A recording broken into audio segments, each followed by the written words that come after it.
But anyway, let's get down. Why don't we do some numbers here, guys? This is the fun part, okay, of the night. Run the numbers. Let's run the numbers. We're gonna do just some basic stuff and let you know how exponential growth works. Okay, let me get here. This is my monitor.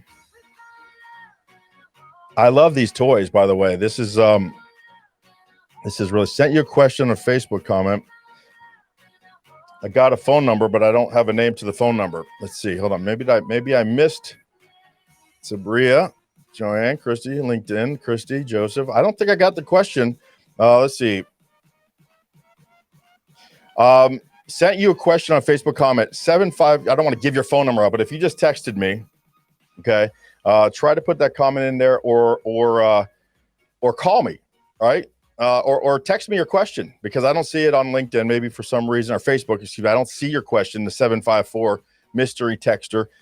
Text me their question. Let me know who you are. If you want to give your name, text it again or call me and let's go on live on it. But while you're doing that, we got 30 minutes left. I'm going to run some numbers for you guys just to show you really high level what I do for businesses and how I can show how any business can grow revenue within just 45 minutes of sitting with me with this awesome software. So exponential growth happens when you increase every part of your business by small increments, right? People always try to swing for the fences on one particular business element, right? I need more sales. And they go crazy training their sales team for days and days and days. And they put them out in the sales floor and they forgot to pay attention to their lead source or lead gen or their marketing or their message, right? Or their compelling offer.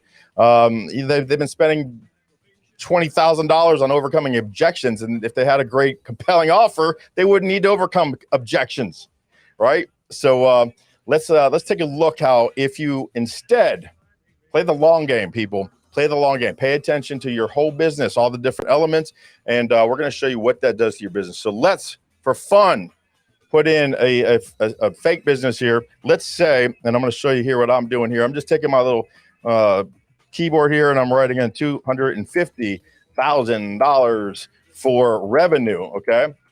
Revenue, $250,000. That 250,000. Yeah. Let's see down here. Got the comma. Yes. All right. So you see down here, $250,000 of revenue, current revenue. Well, you're going to have Anthony. Yep. You're going to have gross profit margin, which means you have costs associated with your revenue. You have cost of goods, which really is what does it cost to build that widget?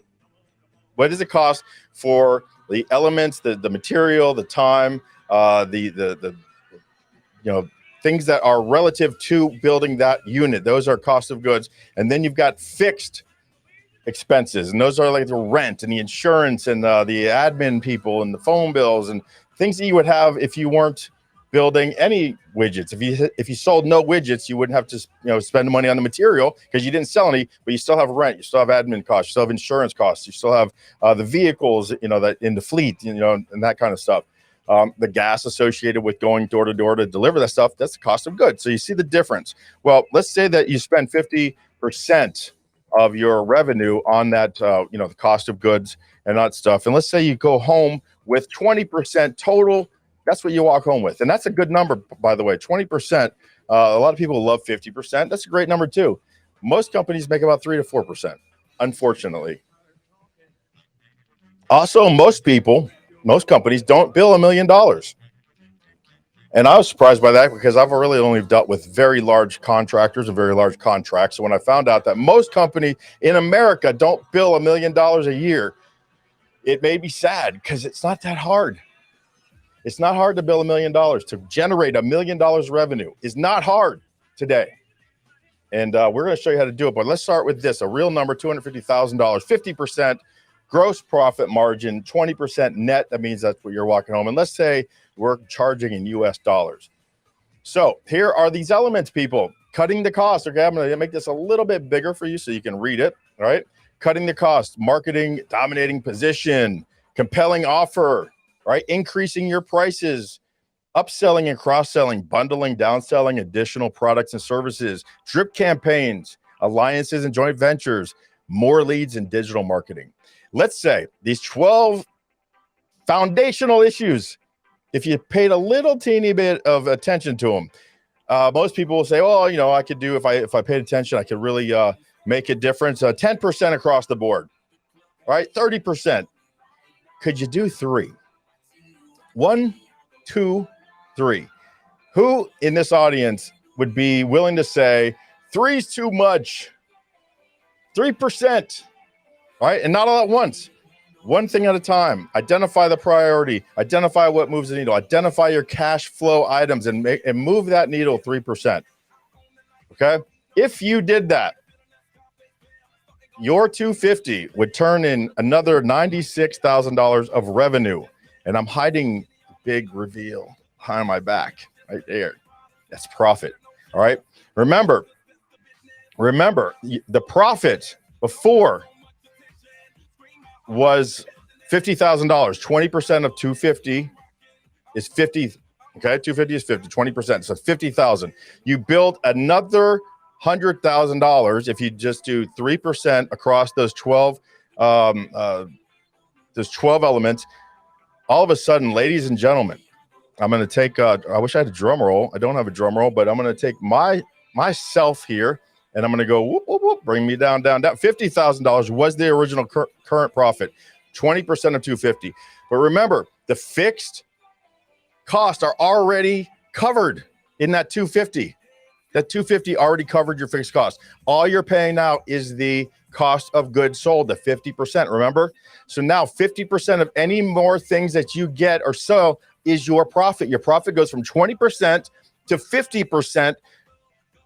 If you're already making a profit, everything you do extra is pure profit after the cost of goods. So for this example, ladies and gentlemen, a current revenue of 250 by a 3% growth in 12 basic elements gets you $100,000 worth of revenue.